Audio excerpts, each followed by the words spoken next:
Greetings, this is Father Michael with reflections and a preview for this Sunday's Gospel. We continue to read in the Gospel, Matthew chapter 13, where Jesus continues in his agricultural parables. Last week we read early in chapter 13 the parable of the sower and the four different kinds of soil, which caused us to reflect on how we can be good soil, rich in bearing fruit of the Lord's word. This week, Jesus tells the familiar parable of the wheat and the weeds. And he gives three details which jump off the page and give spiritual insight into our faith and our spiritual life.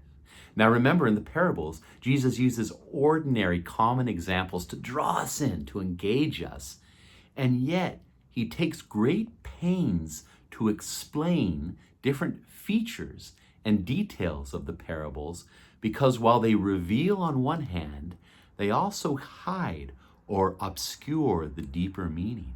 And so he says, let those who have ears to hear, hear.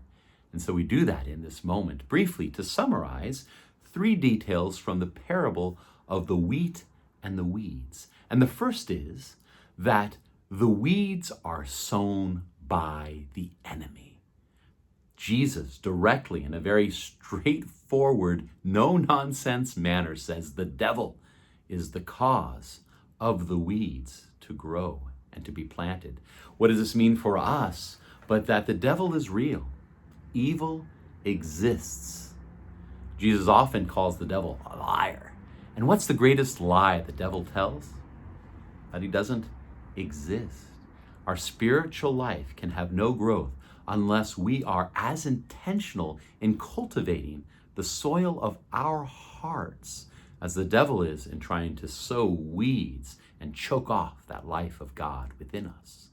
This leads to that second detail, and that is that the wheat and the weeds are nearly indistinguishable from each other until they are fully grown and ready for harvest.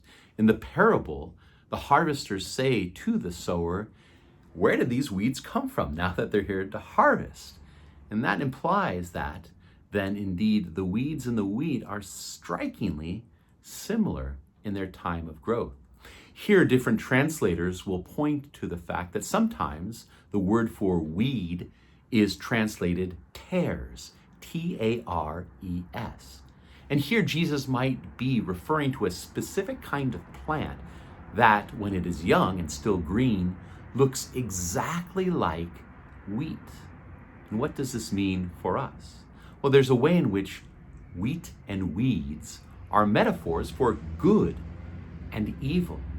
And whereas in principle and philosophically speaking, goodness and evil are contradictory, right? Goodness is the reality of something.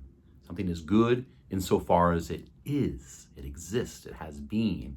And moral goodness is the full activation of the best version of one's own virtue. So to evil is privation, the absence of that being, the lack of a due perfection, which by its nature something possesses, diametrically opposed. And yet what Christ is hinting at here in this parable is that in practice, goodness and evil are often intertwined.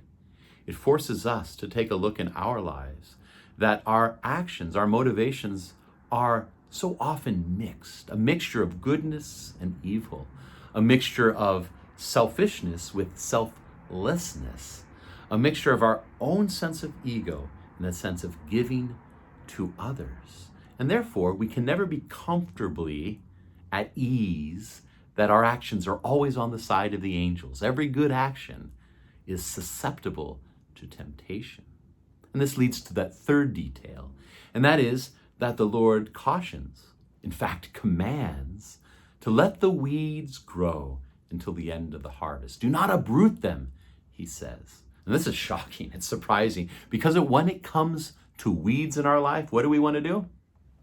Grab the Roundup, right? We want to kill those suckers. We want to uproot the weeds. We don't want them. And we call on the Lord, Lord, take these sins from me. Take these ways in which I fundamentally and reliably fail over and over again. Rid them from me. Get the Roundup out and poison them and obliterate them from our lives.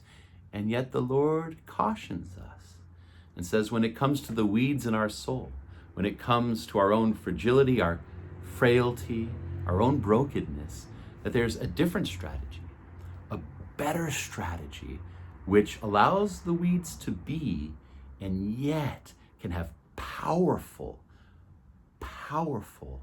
fruit that is borne by the wheat come harvest time. So I invite you to come and to join us for a Sunday Mass, 9:30 live stream, and where I'll point out these three details and unpack them, give them greater illustration and depth towards understanding what the Lord has for us, his rich words, that we might have those ears to hear. The Lord loves you this week. I love you. May we share that love with all whom we meet this week. Amen. Amen.